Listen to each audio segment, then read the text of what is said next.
Hi, hello. Welcome to the episode of Isaiah's Newsstand. It's your host, Isaiah Edwards. The date is March the 25th, 2026. Hopefully this episode finds you well, in good spirits and high hopes. As for me, I'm doing pretty good. Happy Wednesday, happy hump day. Hopefully you humped and didn't get humped. Unless that's what you're into, then by all means, have at it, my little rabbits. But no, for me, for mine, it's been a good day. It's been a solid day. I feel like I made the most of it. I will say, last night, I didn't sleep too well. I went to bed later than I wanted to. I laid down and I just couldn't fall asleep. So I had to get up, kind of do a little bit of pacing, I guess burn out a little bit more energy.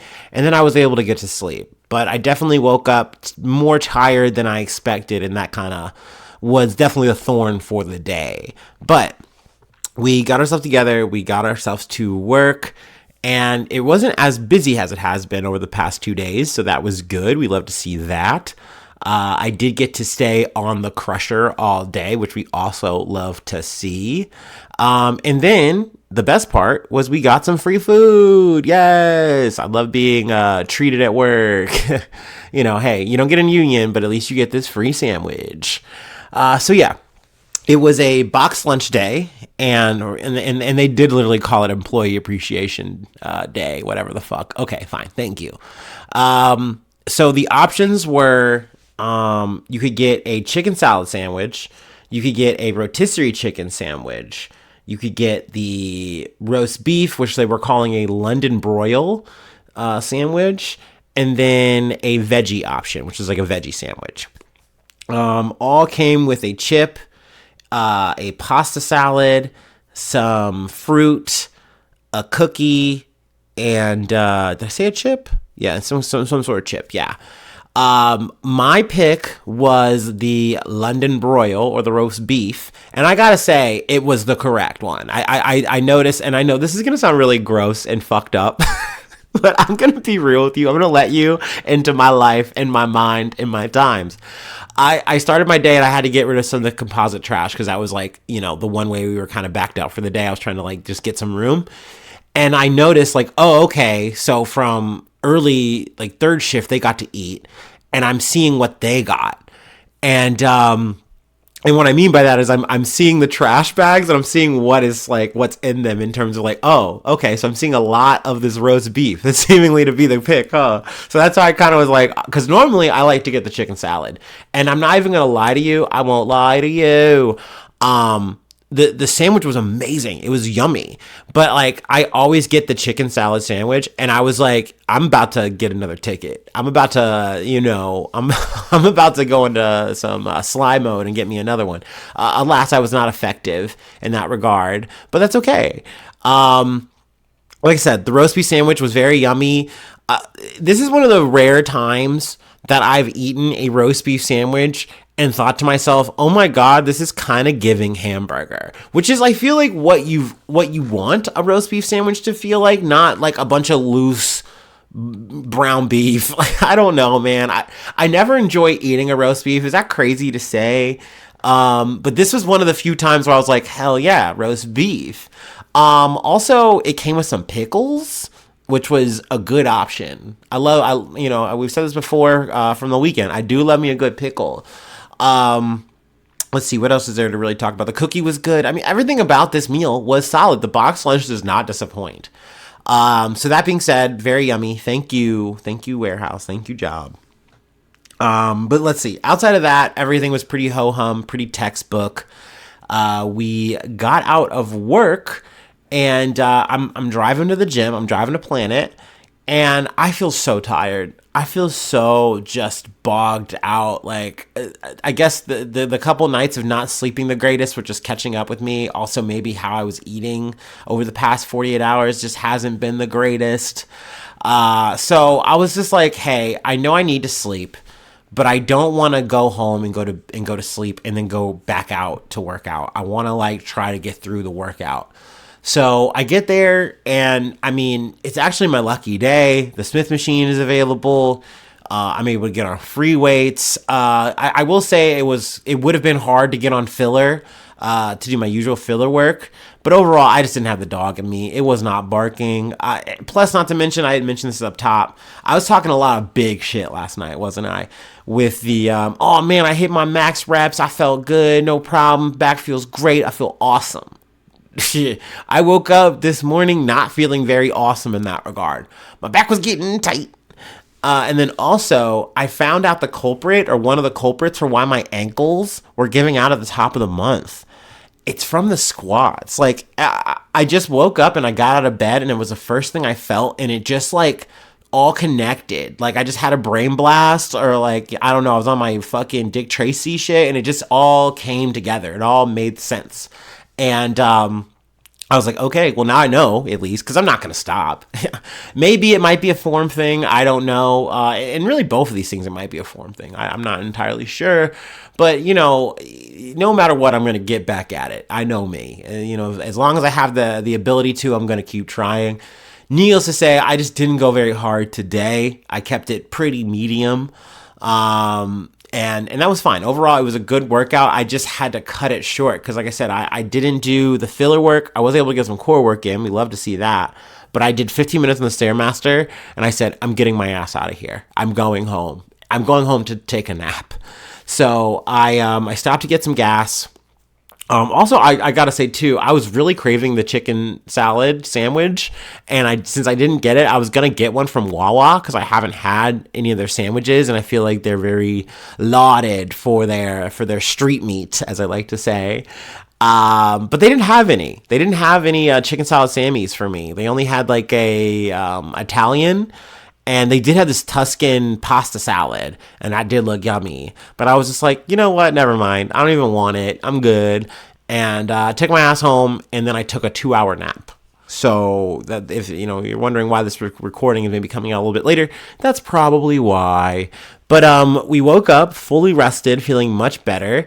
I had a stretch, I had a snack, and did some research for today's episode, and now we are good to go. We in here. So yeah, let's go ahead and do our startup, and let's get into said news. I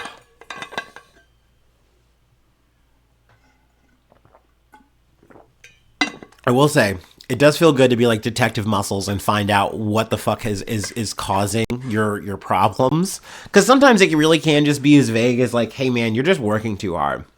But almost certainly, I found there's some kind of movement, there's some specific exercise that I'm doing that is causing the problem. And if I can find that, then at least it gives me a chance to truly address it. So now that I know, hey, this is off of your squats, it's not just from you walking around too much, maybe a combination of the two, but definitely that's a factor. Well, then, okay, I can hopefully attack how I do my squats or be more mindful about that, and that helps out a ton.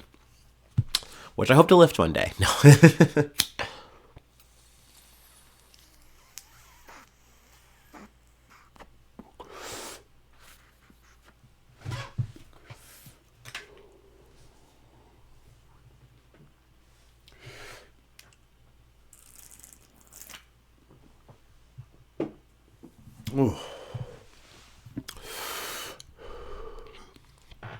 Ooh, okie dokie. From The Guardian. Denmark's prime minister given first chance at forming government after election. Denmark's outgoing prime minister, Mette Fredericksen, has been given the first shot at forming another coalition government after an election which saw her left-wing bloc and the opposing right-wing parties fail to win a parliamentary majority.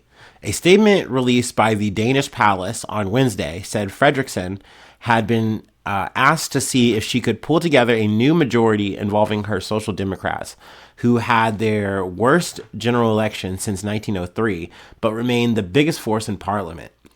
So if I'm not mistaken, I believe that she was trying to like capitalize on this vibe of being like bullish to Trump or standing up to Trump or something to that effect.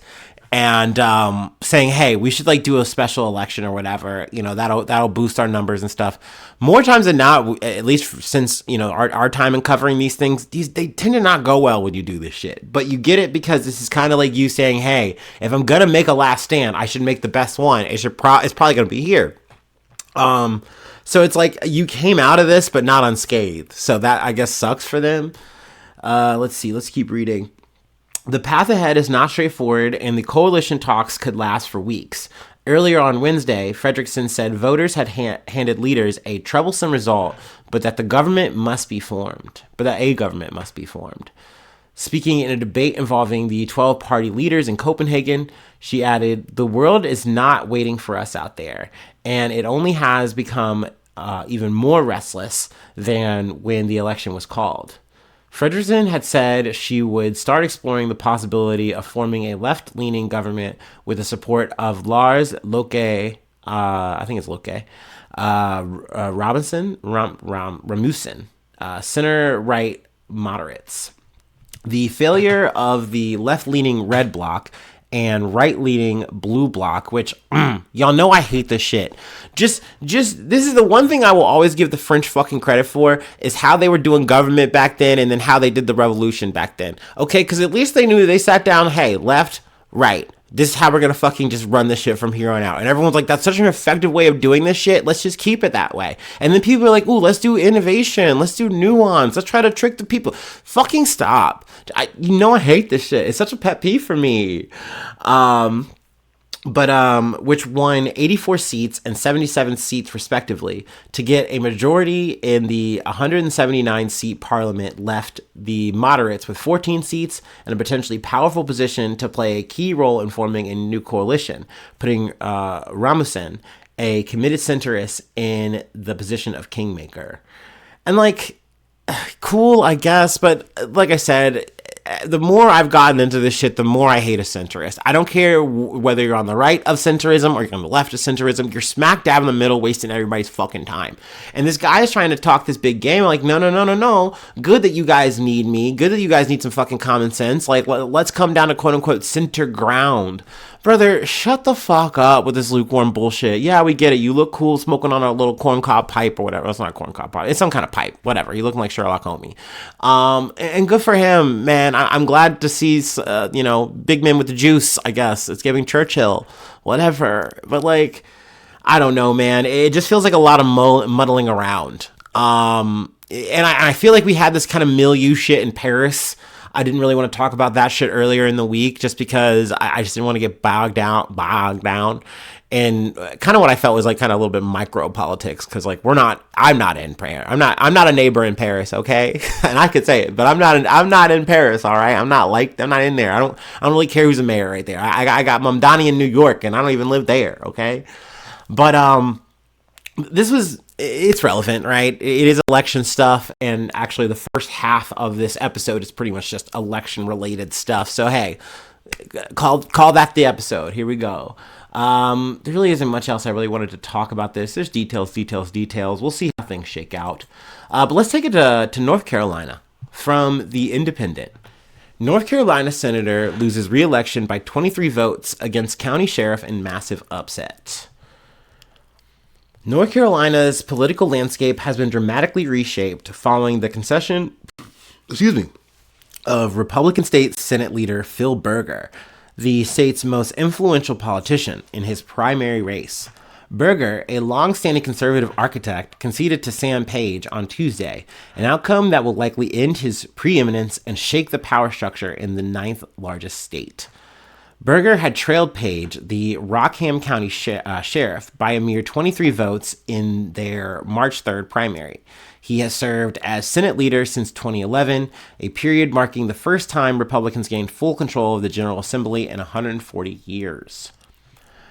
Donald Trump had endorsed Berger for re-election, commending his policy accomplishments. This endorsement came weeks after the legislature withdrew the state's U.S. House district map, an effort to flip a Democratic seat as part of Trump's redistricting campaign aimed at retaining GOP control of the U.S. House in this year's midterm elections. Now, really, this shit don't matter. I mean, what is it? Page is going to be going to a vote in November, against some Democratic, opposition. But I mean, this is a GOP led area. Most likely, I'm guessing money's on this guy. But to me, I guess the interesting thing was the fact that this came down to 23 votes, and the fact that I think they had like a recount situation involved as well. So this was really narrow, really like razor thin. But it's also it's likes for likes here. So that's why I don't think you're hearing this whole like, oh, da da da, it's rigged. Like at the end of the day, guys saying, hey man, I'm just not gonna win here, and so he's giving up. But honestly, I love to see Trump take an L every time he fucking pumps for a guy and that person loses. It does put a little bit of a smile on my face. It does make me, laugh a little. It gives me a little giggle. Because he always goes like, I don't have nothing to do with that. It got nothing to do with me. Whatever. Anyway, let's move on. And talking about he always picks winners and shit. Like, come on, dude. It's likes with likes. We'll say that much. Anyway, there is another election story that I wanted to cover. Let me go ahead and take a water break. I'm a little parched already. This is coming from the Associated Press.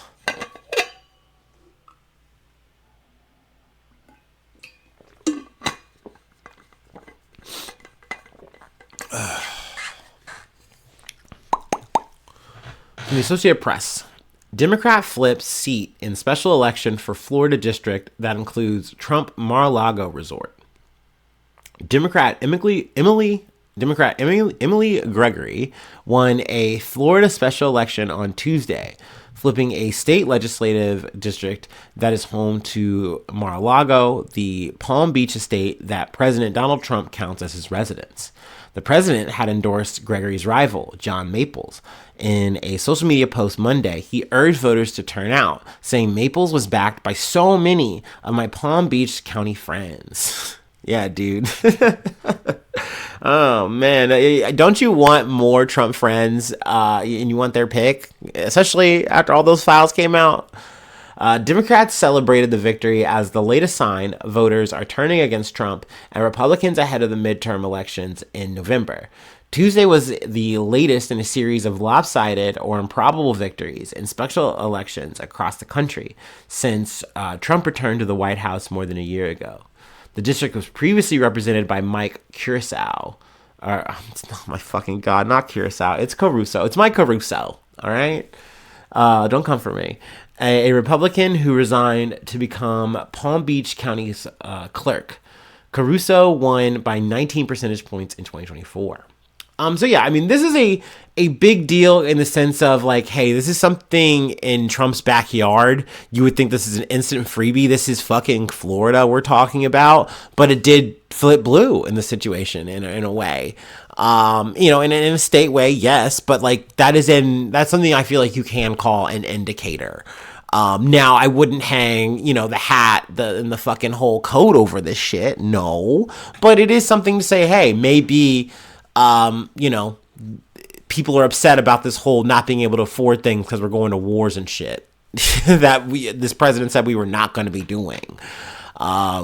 Maybe it feels like, hey, we're being attacked by our own administration here and we just want to live our lives. And you're over here trying to say, hey, we need to deport everybody.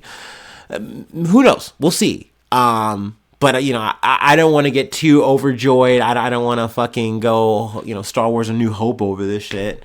But it is interesting. It is something I guess you could say is good news. I'm happy to see, like, once again, Trump take an L in his own backyard. Hell yeah, we love to see it. Let's see here. That's really all I wanted to cover it, though, with the elections, at least as of right now. I don't know why I made that fart noise in my mouth, but yeah, I know I missed some stuff, so it goes. We missed some things, but we try to hit our spots. We try to hit hit what I feel like is important, at least what moves me, which kind of moves us to our next thing. I know I missed a lot of Supreme Court rulings. It feels like I have. Like I know that they are happening. I'm just not picking up all of them, but this was one that definitely caught my eye, caught my attention, and I said, all right, we're going to dig into this one for sure. From ABC News. Supreme Court deals blow to music industry fight against illegal downloads. The Supreme Court on Wednesday ruled that internet service providers cannot be held liable for illegal downloads of copyrighted material like music, movies, and TV shows. simply because some of their customers are known to engage in piracy. Arr. The unanimous decision reversed a $1.5 billion damages award to Sony Music Entertainment in a suit against Cox Communications, the third largest broadband provider in the United States, in a setback for the entertainment industry's efforts to crack down on rampant illicit distribution of copyrighted material online. Let's see here. I guess we can read a quote from old Clarence Thomas. Cox provided internet service to its subscribers, but it did not intend for that service to be used to commit copyright infringement, wrote Clarence Thomas in the court's opinion, holding Cox liable merely for failing to terminate internet service to infringing accounts would expand secondary copyright liability beyond our precedents. Copyright owners had insisted that the risk of being sued creates an incentive for internet service providers to help root out online piracy and suspend the accounts of those suspected of dealing in protected material. The victory for Cox effectively blunts entertainment industry efforts to root out online piracy by leveraging service providers. It had warned that a contrary ruling could have forced them into bankruptcy and potentially eliminated internet access entirely in some communities.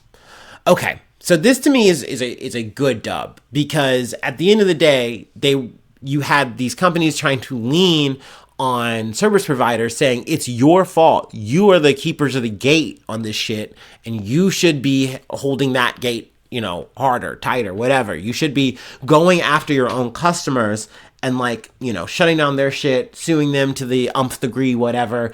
There's more onus on you for this. And because they can't do that now, because now this is being set at the Supreme Court level, it's been reversed. That's good news. I think it's a dub for the likes of you and me.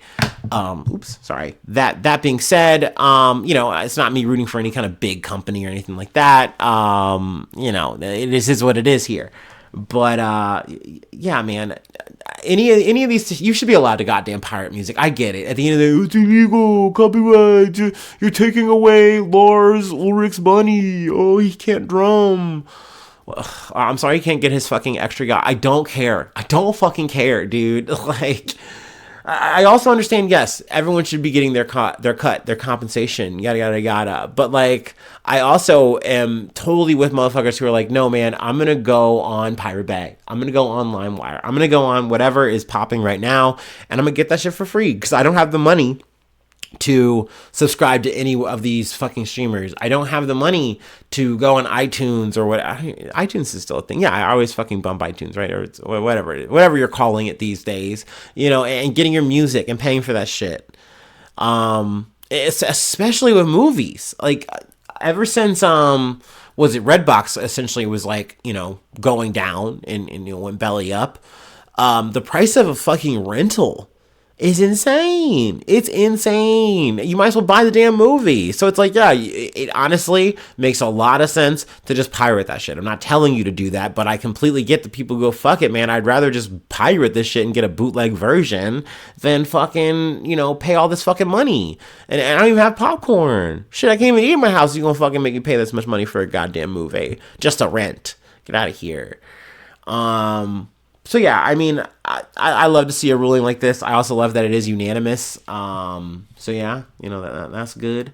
That's cool.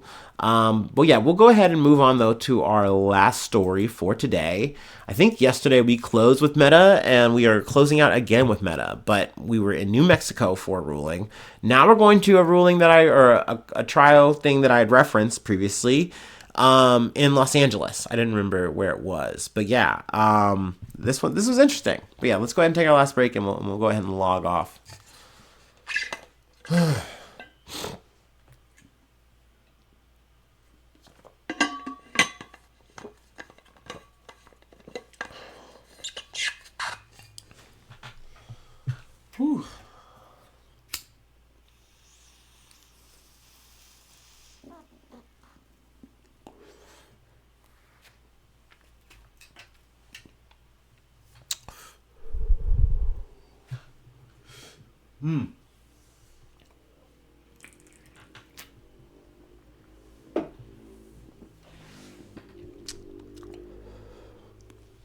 Ooh. Oh, that's right. Before we get into this, a little bit of book talk. I have started a new book. I think I'm about like almost halfway through it. And it's called Gods, Monsters, and Men in a Lucky Peach. I don't know. I'm getting the title wrong. I'll have to come back with the exact title. But it's a sci-fi. It's like, I think, yeah, it's set in the future. It's got some time travel in it. It's got like cool like body mod stuff in it. But I'm saying all this stuff like it's really like, ooh, gritty. Really, it's not though so far, but I do like the dialogue and the pacing. It's interesting. I don't think I've gotten to like the good part yet, and I'm that being said, I'm halfway. But like overall, it's a nice book. I'm enjoying it. So I figured I'd mention that, even though once again butchered the title. Anyway, let's go ahead and get into this last story for the day from CNBC. Jury in Los Angeles finds Meta, YouTube negligent in social media addiction trial. All right. A jury in Los Angeles determined on Wednesday that Meta and Google's YouTube were negligent and failed to warn users of the dangers associated with using their platforms, in a case that could have repercussions across the social media landscape. The personal injury trial commenced in late January in LA Superior Court. A young woman identified as KGM, or Kaylee, alleged that she became addicted to apps like Instagram and YouTube as a child. Deliberations began Friday, March 13th. Jurors ultimately ruled in favor of the plaintiff, who claimed that Meta and YouTube's negligence played a substantial factor in causing mental health-related harms. Compensatory damages were assessed at $3 million, with Meta on the hook for 70% and YouTube the remaining 30%. Punitive damages amount to an additional $3 million, with $2.1 million to be paid by Meta and $900,000 by YouTube. It's worth noting too that I believe Snapchat and TikTok were involved in this, and they still are. Like, that's why their name is still on the suit, and they're involved, I think, maybe in other parts of it, but essentially on the main aspect, they settled up before. And I remember saying that I kind of thought that was dumb because I thought that this would be something that you can fight for and win, mainly because the argument of saying, hey, this is the same thing as like you're giving tobacco to children.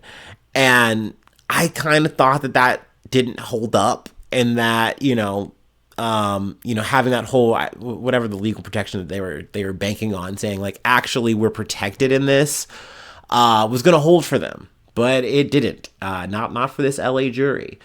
Let's see here. A Meta spokesperson said in a statement, "We respectfully disagree with the verdict and are evaluating our legal options. We disagree with this verdict and plan to appeal. This case misunderstands YouTube, which is a responsibly built streaming platform, not a social media site." It's like, it's so funny for YouTube to say that, because if you're ever on YouTube, like, especially you're on it, like you got your premium, you're fucking surfing on that shit. It is trying to be a social media site. I don't care what they are saying. Like, they want you to post pictures, which then gets likes and stuff and has comments and stuff. They have a short system that is just like an Instagram Reels, or, I don't know, a TikTok, which, what are those? Fucking social media sites. Like, no. You're not just for videos. You're not just video content. Like, get out of here. You have a live section for people. Like, you're trying to do it all, baby. Come on. Here's this big tobacco thing I mentioned earlier. It's one of several trials taking place this year that experts have characterized as the social media industry's big tobacco moment, comparing it with the 1990s, when tobacco companies were forced to pay companies billions of dollars for lying to the public about the safety and potential harms of their products. They also reference the New Mexico trial that took place, in which they are now ordered to pay $375 million in damages. Different set of things, but also they are planning on appealing that as well. Let's see here. I wanted to actually read this part too, because I'm not gonna lie, I think I kind of found some I don't know, agreement here, but maybe this is just me. During the 6-week trial in LA, jury members were tasked with determining whether Meta and YouTube implemented certain design features in their apps, like recommendation algorithms and autoplay, that contributed to KGM's crippling mental distress. The 20-year-old woman alleged that she suffered from severe body dysmorphia, depression, and suicidal thoughts due to her near constant use of the apps and the constant notifications that made it difficult for her to stop. Meta and YouTube denied the plaintiff's claims and said they take safety and health concerns seriously and have implemented features intended to minimize potential harms. Attorneys representing the tech giants allege that KGM's mental health problems stemmed from turbulent childhood and related family issues, and that she used the services to cope with the trauma. I feel like the last part kind of holds a little bit more. But I think that I'm coming at this as like a millennial boomer, and like my aspect is I didn't have Facebook in my hand till I was in my mid-late teens, right? I wasn't getting on this shit till I was like 18 years old, really. So it's a different mindset than you're young and you're a teenager. And I can see how you have maybe all those problems and stuff at home, and it drives you to this thing that they are using in a way. They are knowingly using in a way. Like you have emails with Mark Zuckerberg and his team saying, hey, this shit is a problem. We need to stop pushing this shit the way that we are. Kids are picking this up, and it is bad for them.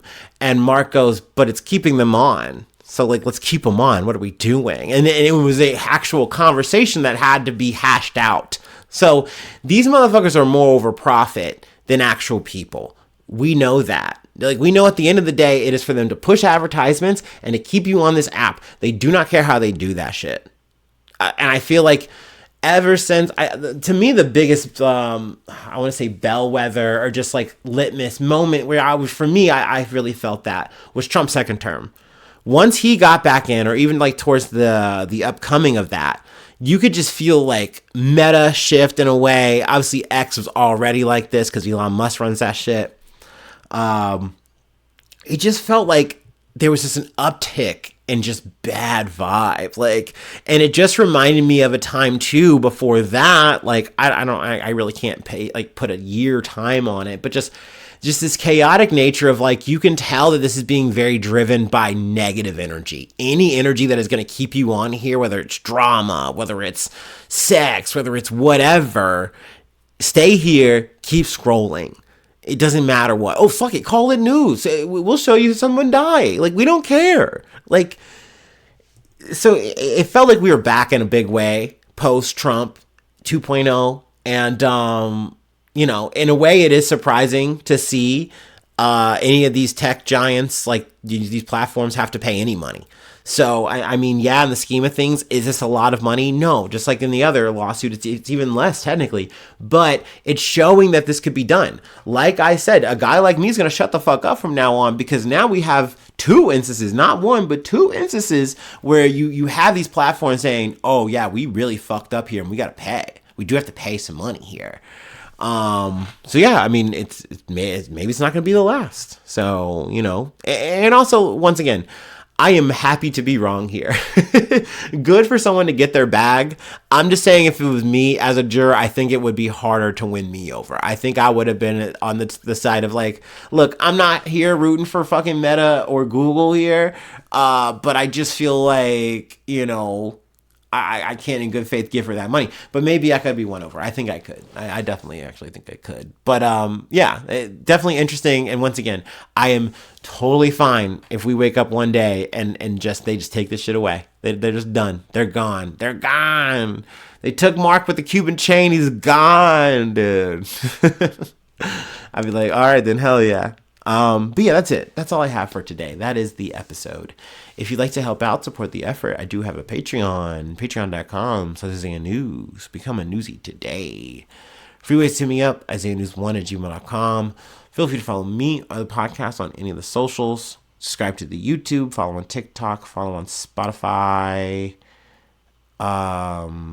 Apple, yeah, all those things. I'm in the weeds now. I'm bogged in.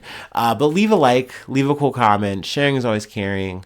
5 stars on Spotify 5 stars on Apple Podcasts. Always appreciated. If you don't do any of that, that's okay. That's fine by me. I'm always happy to be able to plop on down and yap about my life, yap about a little bit of news to the best of my ability, and then we call it a day. We call it a night. How about that? But yeah, thanks so much for tuning in. Thanks so much for being a friend. Ooh, excuse me. And hopefully I see you soon for some more good news. I love ya. Bye-bye. Mwah.